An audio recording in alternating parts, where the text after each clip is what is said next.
है कि छपरा में मेरा एक्सीडेंट हो गया है। स्वागत है आपका न्यूज लॉजिक्स में। दोस्तों, एक खबर बहुत तेजी से वायरल हो रही है यूट्यूब पे कि खेसारी लाल यादव का एक्सीडेंट हो गया है, जो कि पूरी तरह से झूठ है। आप खेसारी लाल यादव से ही सुन लीजिए।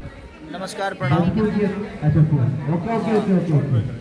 और एक न्यूज़ फैल रहा है कि मेरा एक्सीडेंट हो गया है छपरा में, बट ऐसा कुछ नहीं है। हम शूटिंग करते नहीं भाई इलाहाबाद में, अभी मोबाइल पर लागल पड़ल हमरा के